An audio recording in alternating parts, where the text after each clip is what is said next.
Welcome to our channel Tech Thrust. ये video होगा हमारा पॉलिटी देखेंगे। पॉलिटी में आज देखेंगे कौन सा भारत स्वतंत्रता अधिनियम 1947। पिछले वीडियो हमने देख लिया भारत शासन अधिनियम 1935। अब देखेंगे भारत स्वतंत्रता अधिनियम 1947। पॉलिटी पढ़ना बहुत ही ज़रूरी है और ये सब जो बेस्ट है ये सब जितना हम अपने क्लास ले रहे हैं अपने यूट्यूब चैनल के द्वारा, ये सभी जो है एनसीईआरटी और एससीईआरटी के बेस्ट पे है। सो आप ध्यान दीजिएगा, हर एक वर्ड इसमें इम्पोर्टेंट है। सो लेट अस स्टार्ट करते हैं हम। इस अधिनियम के प्रमुख प्रबंध देखेंगे। भारत में ब्रिटिश शासन के समाप्ति की घोषणा किया गया। इस शासन भारत से स्वतंत्रता अधिनियम 1947 के अनुसार भारत में ब्रिटिश शासन की स्वतंत्रता किया गया। इस एक्ट के द्वारा 14 अगस्त और 15 अगस्त 1947 को क्रमशः पाकिस्तान और भारत दो स्वतंत्र राष्ट्र के मानचित्र पर अस्तित्व में आया। मतलब कि 14 अगस्त और 15 अगस्त 1947 को दोनों अलग अलग हो गए, इंडिया और पाकिस्तान। कब? 14 अगस्त को पाकिस्तान, जो कि 14 अगस्त पाकिस्तान और 15 अगस्त 1947 को कौन? इंडिया हुआ।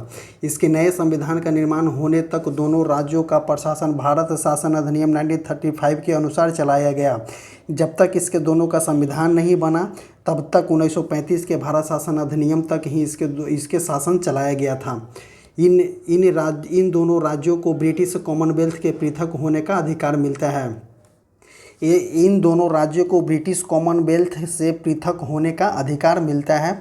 15 अगस्त 1947 से देशी रियासतों पर भी ब्रिटेन की सरकार की कोई नियंत्रण नहीं रहेगी। मतलब कि 15 अगस्त 1947 से देशी रियासत, मतलब कि स्टेट भी देख ले, स्टेट में भी राजा होते थे, वो देशी रियासत के अंतर्गत आते थे। छोटे छोटे राजाओं थे, वे भी अब ब्रिटिश सरकार के कोई नियंत्रण में नहीं रहेंगे।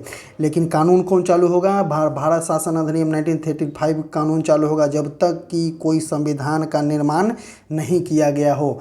देशी रियासतों को भारत या पाकिस्तान किसी में भी शामिल होने को या अपनी स्थिति को तटस्थ रखने का अधिकार दिया गया। इसका कहने का मतलब कि देशी रियासत जो था, आप किसी में भी शामिल हो सकते हैं, इधर आप इंडिया में शामिल हो सकते हैं, इधर आप पाकिस्तान में शामिल हो सकते हैं। उसके लिए कोई अधिकार नहीं रखा गया, कोई बाउंडेशन नहीं रखा गया, वो उसके मन के ऊपर डिपेंडेंट था। भारत सचिव एवं उसके सहयोगियों का पद समाप्त कर दिया। भारत सचिव का जो पद था और उनको सहयोगियों सलाहकारों का पद था जो उन्हें पूरी तरह से समाप्त किया, क्योंकि देश आज़ाद हो गया था, जिसकी वजह से देश आज़ाद हो गया था। भारत सचिव जो थे ब्रिटेन के संसद के ब्रिटेन के पार्लियामेंट के कोई मंत्री होते थे। अब उनका पद जो है पूरी तरह से समाप्त कर दिया, उनके सहयोगियों का भी पद समाप्त कर दिया गया। ब्रिटिश सम्राट को भारत सम्राट की उपाधि भारत सम्राट की उपाधि समाप्त कर दी गई। किसके द्वारा? भारत स्वतंत्रता अधिनियम 1947 के द्वारा ब्रिटिश सम्राट की जो उपाधि भारत सम्राट में लगती थी, उसकी उपाधि को पूरी तरह से खारिज कर दिया गया, मतलब कि समाप्त कर दिया गया। अब देखते हैं कौन सा? भारतीय संविधान एवं संविधान निर्माण, ये दोनों बहुत इंपॉर्टेंट है। भारतीय संविधान सभा एवं संविधान निर्माण के बारे में देखते हैं कि क्या बोला गया है। रोलेक्ट एक्ट पूरी तरह से शुरू से स्टार्ट किया जाता है इसको। रोलेक्ट एक्ट अंग्रेजों के मनमानेपन, इसका कहने का मतलब क्या है? मनमानेपन, जो मन में आया वो रोलेक्ट एक्ट के अंतर्गत किसी भी नेता को जेल में भर दिया जाता था, बिना केस, बिना दलील, बिना वकील के अंतर्गत। इस कानून के जरिए ब्रिटिश सरकार किसी मुकदमा चलाए कि बिना, यहाँ पे लिखा हुआ है, बिना मुकदमा चलाए लोगों को कारावास में डाल सकती थी। महात्मा गांधी सहित सभी भारतीय राष्ट्रवादी नेता रोलेक्ट एक्ट के खिलाफ थे। भारतीय विरोध के बावजूद मार्च 1919 में, जो भारतीय विरोध कर रहे थे उनके बावजूद भी मार्च 1919 में रोलेक्ट एक्ट को लागू कर दिया गया। पंजाब में इस कानून का भारी पैमाने पर विरोध हुआ। तो इंडिया में रोलेक्ट एक्ट कब लागू किया गया था? तो मार्च 1919 में रोलेक्ट एक्ट को लागू किया गया था। इसी क्रम में 10 अप्रैल 1919 को जो रोलेक्ट एक्ट के अंतर्गत जो पंजाब में भारी विरोध का सामना किया गया था रोलेक्ट एक्ट का, तो पंजाब में ही 10 अप्रैल 1919 को डॉक्टर सत्यपाल और डॉक्टर सैफुद्दीन किचलू को गिरफ्तार कर लिया गया। ये इतना ही इंपॉर्टेंट लाइन है कि कौन ऐसा एग्ज़ाम है जिसमें एक क्वेश्चन ना पूछा हो, लेकिन बहुत ही इम्पोर्टेंट लाइन है। कब? ये डेट भी इसमें इम्पोर्टेंट है कि कब गिरफ्तार किया गया, तो 10 अप्रैल 1919 को किनको गिरफ्तार किया गया था, डॉक्टर सत्यपाल और डॉक्टर सैफुद्दीन किचलू को गिरफ्तार किया गया। इन नेताओं को गिरफ्तारियों के विरोध में 13 अप्रैल 1919 को अमृतसर के जलियांवाला बाग में एक सभा का आयोजन किया गया था। कब किया गया था जलियांवाला बाग सभा का आयोजन, तो 13 अप्रैल 1919 को। 10 अप्रैल 1919 को सत्यपाल और डॉक्टर सैफुद्दीन किचलू को गिरफ्तार किया गया था रॉलेट एक्ट के विरोध में। उन्हीं की गिरफ्तारी के विरोध में 13 अप्रैल 1919 को अमृतसर के जलियांवाला बाग में एक सभा का आयोजन किया गया था। जिस समय यह सभा चल रही थी, उसी समय जनरल डायर ब्रिटिश फौजी टुकड़ियों के साथ बाग में दाखिल हुए। उसने बाहर निकलने का सारे रास्ते को बंद कर दिया। जैसे कि किसी घर में कोई आदमी हेला, किसी बाउंड्री ग्रसित जगह पे कोई आदमी हेला और उसको बाहर से ताला बंद कर दिया गया, रास्ता बंद कर दिया बिना चेतावनी, बिना कोई अलाउंस किए, बिना चेतावनी के अंधाधुंध गोलियां चलाई दी गई। इस हत्याकांड में कई सौ लोग मारे गए, बहुत सारे लोग मारे गए, असंख्य जख्मी हो गए, बहुत सारे लोग जख्मी हुए। मरे और घायल होने वालों में बहुत सारे औरत बच्चे, बहुत सारे लोग थे। इनके बहुत सारे लोग औरत और बच्चे भी थे। इसके जांच के लिए जलियांवाला बाग हत्याकांड के जांच के लिए 2 कमेटी के गठित किया गया था। पहला अंग्रेजों के द्वारा गठित किया गया था, कौन सा, हंटर समिति। तो हंटर समिति में कितना 379 व्यक्ति मरे थे। और इंडियन कांग्रेस द्वारा, मतलब कि इंडिया के द्वारा गठित समिति के अध्यक्ष कौन थे, तो मालवीय समिति थी। वो बोलते हैं कि 1000 से अधिक व्यक्तियों की हत्या की पुष्टि किया गया था। और हंटर समिति के अंतर्गत 379 व्यक्तियों की हत्या हुई थी। तो इसमें कौन कौन से कमेटी बनाया गया था जलियांवाला बाग हत्याकांड के जांच के लिए, कौन कौन से कमेटी बनाया गया, तो एक बनाया गया हंटर समिति ने रिपोर्ट दिया कि 379 व्यक्ति मरे थे। और एक इंडियन नेशनल कांग्रेस के थ्रू, मतलब कि इंडिया के थ्रू जो कमेटी के समिति के अध्यक्ष बनाए थे, तो कौन, मालवीय समिति था। उसमें कितना 1000 से अधिक व्यक्तियों की मौत की पुष्टि किया गया था। इतना अंग्रेज लोग क्रूर थे, क्रूर। अब देखते हैं जलियांवाला बाग हत्याकांड के पश्चात 1919 के अंत में ब्रिटिश पार्लियामेंट से भारत शासन अधिनियम 1919 पारित हुआ था।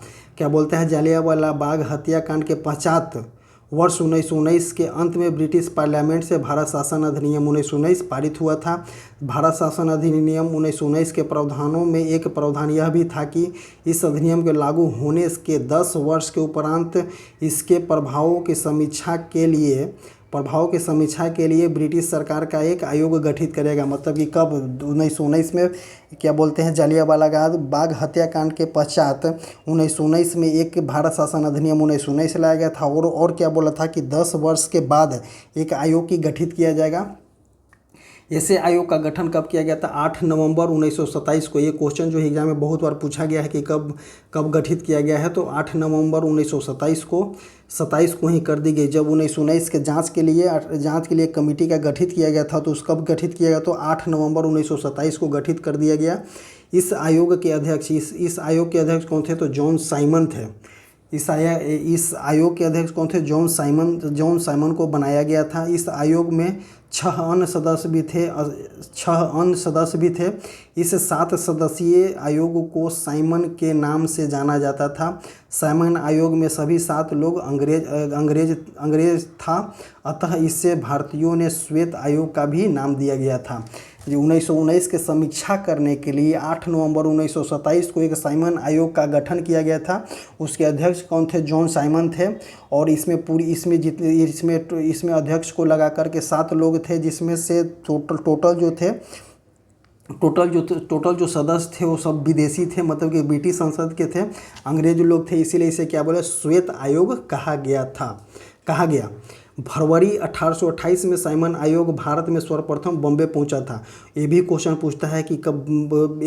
पूछता है एग्जाम में कि साइमन आयोग का गठन कब किया गया, तो 8 नवंबर 1927 को साइमन आयोग का गठन किया गया था। भारत कब आया था, तो भारत आया था फरवरी 1928 में, 8 नवंबर 1927 को गठन किया गया था। और भारत कब आया था, तो फरवरी 1928 में साइमन आयोग भारत आया था। कहाँ पे आया था, सबसे पहले बॉम्बे में पहुंचा था। बॉम्बे में पहुंचा था। साइमन आयोग में एक भी सदस्य भारतीय नहीं था, अतः साइमन आयोग के व्यापक विरोध हुआ था और साइमन आयोग के पूरा जम करके विरोध हुआ था। भारत सचिव उस टाइम कौन थे? तो लॉर्ड बर्केनहेड ने साइमन कमीशन का विरोध करने वाले नेताओं को सभी दलों द्वारा स्वीकृत संविधान का एक मसौदा तैयार करने के लिए चुनौती दिया था। अब इसमें खेल कौन खेलते हैं, देखिए खेल किस तरह से खेलता है। बार्केनहेड कौन था? जो सचिव था। सचिव ने एक मसौदा तैयार किया। मसौदा तैयार करने के लिए भारतीयों को एक चुनौती दी। कौन सा? इस चुनौती के स्वीकार करने के लिए कांग्रेस पार्टी ने पंडित मोतीलाल नेहरू की अध्यक्षता में 10 सदस्यीय समिति गठित किया। कौन सा? तो 10 समितीय सदस्य गठित किया गया। सदस्यीय समिति गठित किया गया। इस समिति में 1928 में अपना रिपोर्ट प्रस्तुत किया। इस रिपोर्ट को नेहरू रिपोर्ट के नाम से जाना जाता है। तो क्वेश्चन पूछेगा कि इस वार्केनहेड ने ही एक इंडियन को शर्त रख दिया कि इसके लिए संविधान निर्माण के लिए संविधान निर्माण का मसौदा तैयार करने के लिए इंडियन को एक शर्त रख दिया गया कि जिस तरह से आप दीजिएगा, अगर हम संतुष्ट होते हैं तो हम उसमें लागू करेंगे। तो उन्होंने कौन सा मसौदा तैयार किया था? कौन थे? तो पंडित नेहरू रिपोर्ट दिया गया था। तो इसमें नेहरू कौन थे? पंडित जवाहरलाल नेहरू नहीं थे। ध्यान दीजिएगा कि अगर नेहरू रिपोर्ट पूछता है तो नेहरू रिपोर्ट में पंडित जवाहरलाल नेहरू नहीं थे। कौन थे? पंडित मोतीलाल नेहरू थे। पंडित मोतीलाल नेहरू थे जिन्होंने 10 सदस्यीय समिति का गठन किया था और इस समिति को 1928 में अपना रिपोर्ट प्रस्तुत किया था। किसके पास? बार्केनहेड के पास। बार्केनहेड कौन थे? तो भारत के सचिव थे। नेहरू रिपोर्ट की प्रमुख शर्तें देखते हैं। नेहरू रिपोर्ट के सिफारिश के प्रमुख शर्तें कौन कौन से थे? औपनिवेशिक स्वराज की प्राप्ति थे। केंद्र में पूर्ण उत्तरदायी शासन थे। प्रांतीय स्वतंत्रता थी। सर्वोच्च न्यायालय की तत्काल स्थापना करने के बारे में था। देसी रियासतों को केंद्र के अधीन लाया जाए। देसी रियासत जितने था उसको केंद्र के अधीन लाया जाए। सांप्रदायिक निर्वाचन प्रणाली को समाप्त किया जाए। जो सांप्रदायिक निर्वाचन प्रणाली स्टार्ट किया गया था कब? भारत शासन अधिनियम 1909 के अंतर्गत उसको समाप्त करने की बात किया गया था। और मौलिक अधिकारों को सुनिश्चित करना था। अब उसी के अगेंस्ट में उसी के साथ में ही एक और रिपोर्ट कौन थे? नेहरू रिपोर्ट के विरोध में जिन्ना द्वारा 14 सूत्री मांग मार्च 1929 में प्रस्तुत किया गया था। नेहरू रिपोर्ट जिन्ना के 14 सूत्री मांगों के कारण क्या कर दिया गया? अस्वीकार कर दिया गया था। क्या बोला जाता है? नेहरू रिपोर्ट के विरोध में 14 सूत्री मांग कब किया गया था? 1929 में। किन्होंने किया था? तो 14 सूत्री मांग को किन्होंने किया? जिन्ना ने किया था। तो नेहरू रिपोर्ट जो था जिन्ना के 14 सूत्री मांग के कारण क्या कर दिया गया था? अस्वीकार कर दिया गया था। तो बीच बीच में ये लोग अंगुली भी लगाना चालू कर देता था जिन्ना। 1934 में भारतीय राष्ट्रीय कांग्रेस में संविधान सभा के गठन की मांग किया गया था। 1934 में ही क्या बोला था? भारतीय संविधान सभा के गठन की मांग किया गया था। कब किया गया था? तो 1934 में किया गया था। पहली बार अधिकृत नीति में शामिल किया गया। 1935 में कांग्रेस ने संविधान की आधिकारिक मांग की। कांग्रेस अधिवेशन 1936 के लखनऊ में स्पष्ट शब्दों में पंडित जवाहरलाल नेहरू ने संविधान निर्माण का विचार दिया था। तो संविधान निर्माण का विचार कब दिया गया था? तो इंडियन नेशनल कांग्रेस के द्वारा कांग्रेस अधिवेशन 1936 में उसके अध्यक्ष कौन थे? तो पंडित जवाहरलाल नेहरू के द्वारा दिया गया था। केवल भारतीयों को लेकर बनने वाली एक स्वतंत्र संविधान सभा की यहाँ मांग दूसरे विश्व युद्ध के दौरान और क्या हो गई? तेजी हो गई थी। ब्रिटिश सरकार ने भारत के संबंध मामलों पर विचार करने के लिए वर्ष 1930, 31 और 32 में क्रमशः प्रथम द्वितीय और तृतीय गोलमेज सम्मेलन का आयोजन किया गया था। ब्रिटिश सरकार ने 1933 में श्वेत पत्र के माध्यम से भारत के संविधान के लिए एक रूपरेखा प्रस्तुत किया, जिस पर विचार करने के लिए लॉर्ड लिनिथगो की अध्यक्षता में क्या बोलते हैं? कौन सा था? श्वेत पत्र के माध्यम से भारत में संविधान निर्माण के रूपरेखा तैयार किया गया था, जिसके विचार के लिए लॉर्ड लिनिथगो की अध्यक्षता में एक लॉर्ड लिनिथगो की अध्यक्षता में एक समिति के गठन किया गया था। इस समिति के रिपोर्ट के आधार पर तैयार विधेयक संसद में पारित होकर तथा ब्रिटिश संसद की अनुमति पाकर भारत शासन अधिनियम 1935 का रूप ले लिया था। भारत शासन अधिनियम 1935 का रूप ले लिया था। अब देखते हैं, भारत शासन अधिनियम 1935 का विस्तृत अधिनियम था, बहुत लंबा चौड़ा अधिनियम था, जो बाद में भारतीय संविधान का सबसे बड़ा स्रोत साबित हुआ। कौन सा भारतीय संविधान का सबसे बड़ा स्रोत कौन सा साबित हुआ? भारत शासन अधिनियम 1935। भारत शासन अधिनियम 1935 के तहत ब्रिटिश भारतीय क्षेत्र एवं देशी रियासतों को मिलाकर एक अखिल भारतीय संघ बनाने का उपबंध था। जितना ब्रिटिश भारतीय क्षेत्र था, देशी रियासत था, उसको एक मिलाकर के क्या बनाना चाहता? संघ बनाने का उपबंध था। परंतु ऐसे संघ उस समय अस्तित्व में नहीं है। इस अधिनियम द्वारा प्रांतीय स्वतंत्रता को लागू किया गया। भारत शासन अधिनियम 1935 के तहत 1937 में 11 प्रांतों में प्रांतीय विधान मंडलों के चुनाव कराए गए। इस चुनाव में कांग्रेस ने 5 प्रांतों में जैसे मद्रास, बिहार, उड़ीसा, मध्य प्रांत, संयुक्त प्रांत में पूर्ण बहुमत लाया। कितने में से? 1935 अधिनियम के अंतर्गत 1937 में चुनाव कराया गया, जिसमें से 11 प्रांतों में से कांग्रेस ने अकेले 5 प्रांत जीत चुके, पूर्ण बहुमत प्राप्त किया। बम्बे, असम और पश्चिमोत्तर सीमा प्रांत में कांग्रेस की सबसे बड़ी दल के रूप में उभरी।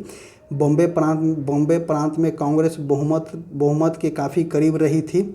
बम्बे में भी कांग्रेस ने सरकार बना ली। पश्चिमोत्तर सीमा प्रांत में असम में भी कांग्रेस ने मिली-जुली सरकार बनाई गई।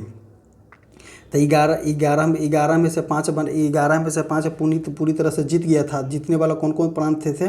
जीतने वाला प्रांत कौन कौन से थे? एग्जाम में ये पूछता है कि जीतने वाला प्रांत कौन कौन से? तो कौन कौन से थे? मद्रास, बिहार, उड़ीसा, मध्य प्रांत और संयुक्त प्रांत था। मद्रास, बिहार, उड़ीसा, मध्य प्रांत और संयुक्त प्रांत था। कौन कौन से बहुमत से सरकार बनाया गया? पूर्ण बहुमत में हो गया था। और किसमें जो और सरकार 3 गो में सरकार बनाया गया था। कहाँ में? बॉम्बे में, असम में, संयुक्त प्रांत में कांग्रेस की सबसे बड़ी जीत हुई थी और इन्होंने तोड़ फोड़ करके सरकार बना लिया था, ऐसे बोलिए। कांग्रेस की सहमति के बिना भारत को द्वितीय विश्व युद्ध में शामिल करने के विरोध में कांग्रेस मंत्रिमंडल द्वारा 1939 में त्याग पत्र दे दिया गया था। देखिए कितना खतरनाक है। कब? कांग्रेस के बिना अनुमति से 1939 में जब द्वितीय विश्व युद्ध का शुरुआत किया गया था, तो कांग्रेस के बिना अनुमति से भारतीयों को युद्ध में ढकेला गया था। उसी के विरोध में 1939 में जितने प्रांत में जीते थे, उन लोगों ने विरोध कर दिया। विरोध का मतलब कि उन्होंने त्याग पत्र दिया। इसके विरोध में उन लोगों ने त्याग पत्र दिया था। कांग्रेस मंत्रिमंडल द्वारा त्याग पत्र दिए जाने के पश्चात मुस्लिम लीग द्वारा 22 दिसंबर 1939 को मुक्ति दिवस मनाया। क्योंकि 22 दिसंबर 1900 जैसे ही कांग्रेस द्वारा 1939 में त्याग पत्र दे दिया, तो मुस्लिम लीग के द्वारा 22 दिसंबर 1939 को मुक्ति दिवस मनाया गया था। 22 दिसंबर 1940 को क्या मनाया गया था? मुक्ति दिवस मनाया गया था। 23 मार्च 1940 को मुस्लिम लीग के लाहौर अधिवेशन में पाकिस्तान की मांग किया गया था। तो ये दोनों क्वेश्चन जो है मुस्लिम लीग से बहुत ही इंपॉर्टेंट क्वेश्चन है कि 22 दिसंबर 1939 को मुक्ति दिवस मनाया गया था और 23 मार्च 1940 को मुस्लिम लीग ने लाहौर अधिवेशन में पाकिस्तान की मांग प्रस्तुत किया था। कब किया गया था? तो 23 मार्च 1940 को। कांग्रेस मंत्रिमंडल के त्याग पत्र के उत्पन्न संवैधानिक संकट को दूर करने के लिए तथा युद्ध में भारतीय सहयोग पाने के लिए उद्देश्य के ब्रिटिश सरकार ने तत्कालीन वायसराय लिनिथगो के माध्यम से 8 अगस्त 1940 को एक प्रस्ताव लाया गया, जिसे क्या बोला जाता था? अगस्त प्रस्ताव बोला गया। तो अगस्त प्रस्ताव कब आया था? 8 अगस्त 1940 को अगस्त प्रस्ताव लाया गया। और उस टाइम वायसराय कौन थे? तो लिनिथगो वायसराय थे। अगस्त प्रस्ताव के मुख्य बातें देखते हैं कौन कौन से थे। गवर्नर जनरल की कार्यकारी परिषद में भारतीयों की संख्या बढ़ाई जाएगी। जो गवर्नर जनरल के कार्यकारी परिषद में लोग काम करते थे, सब भारतीयों की संख्या बढ़ाई जाएगी। युद्ध सलाहकार परिषद का गठन किया जाएगा। जो युद्ध सलाहकार के जैसे जहाँ मनता है युद्ध हो जाता था, उसके लिए एक परिषद का गठन किया जिसमें भारतीयों भी शामिल होंगे। भारत का संविधान बनाना भारतीयों का अपना अधिकार है। भारत का संविधान बनाना जो है भारतीयों का अपना अधिकार है। प्रथम बार ब्रिटिश सरकार ने माना कि भारत का संविधान भारतीयों द्वारा बनाया जाएगा। तो ये कथन कब कहा गया था कि भारत का संविधान बनाना भारतीयों का अपना अधिकार है? प्रथम बार ब्रिटिश सरकार ने भी माना कि भारत का संविधान भारतीयों द्वारा ही बनाया जाएगा। तो कब बोला गया था? अगस्त प्रस्ताव में बोला गया था। कब? 8 अगस्त 1940 को 8 अगस्त प्रस्ताव के प्रमुख बातें थी। अल्पसंख्यक को आश्वासन दिया गया, अल्पसंख्यक जितने थे उनको आश्वासन दिया गया कि अंग्रेज किसी भी ऐसी संस्था को शासन नहीं सौंपेगी जिसके विरुद्ध सुदृढ़ता मत हो। जैसे कि अल्पसंख्यक के आश्वासन दिया गया था। जैसे कि यहाँ इंडिया में मुस्लिम अल्पसंख्यक हो गए, क्रिश्चियन अल्पसंख्यक हो गए, तो उन्हों लोगों को अंग्रेज ने आश्वासन दिया था कि हम अगर सत्ता सौंपेंगे तो वैसे लोगों को सौंपेंगे जो एक जिम्मेदार हो, जो जिम्मेदार नागरिक हो। कांग्रेस से जिम्मेदार संगठन के बारे में बताया गया है, संगठन में सौंपेंगे। कांग्रेस तथा मुस्लिम लीग दोनों ने अगस्त प्रस्ताव पर असंतोष व्यक्त किया था। कांग्रेस और मुस्लिम लीग दोनों ने अगस्त प्रस्ताव पर असंतोष व्यक्त किया। भारत की स्वतंत्रता के आश्वासन के अनुपस्थिति के कारण कांग्रेस ने इसे असंतोष बताया, जबकि पाकिस्तान गठन के आश्वासन के अभाव के कारण मुस्लिम लीग ने इसे असंतोष गठन किया था। तो भारत किस लिए था? भारत स्वतंत्रता का आश्वासन अनुपस्थिति था। 8 अगस्त 1940 अगस्त प्रस्ताव में भारत के स्वतंत्रता के बारे में कोई जिक्र नहीं थी और पाकिस्तान के और इसलिए कांग्रेस ने असंतोषजनक व्यक्त किया और पाकिस्तान ने इसलिए व्यक्त किया कि पाकिस्तान के गठन का कोई आश्वासन नहीं दिया गया था। अगस्त प्रस्ताव की असफलता के बाद ब्रिटिश प्रधानमंत्री कौन थे? Winston Churchill. उस टाइम कौन थे? विंस्टन चर्चिल ने मार्च 1942 को स्टैमफोर्ड क्रिप्स को भारतीय नेताओं से वार्ता के लिए भारत भेजा था। कब भेजा था? 1942 में। अब अगस्त प्रस्ताव के बाद हम देखेंगे कौन सा? 30 मार्च 1942 देखेंगे, क्रिप्स प्रस्ताव के बारे में देखेंगे। इस वीडियो को हमने यहीं तक समाप्त करते हैं और एक सुनिश्चित कर लीजिए कि संविधान पढ़ना हर बच्चों को और हर नागरिक को बहुत ज़रूरी है और जानना ज़रूरी है कि किस तरह से क्या हुआ है, संविधान के बारे में किस तरह से क्या है। सो हमारे टेलीग्राम चैनल से जुड़ने के लिए हमारे डिस्क्रिप्शन बॉक्स और कमेंट बॉक्स में जाकर के लिंक पिन किया हुआ है, आप वहां से जाकर के टेलीग्राम चैनल से जुड़ सकते हैं। Thank you.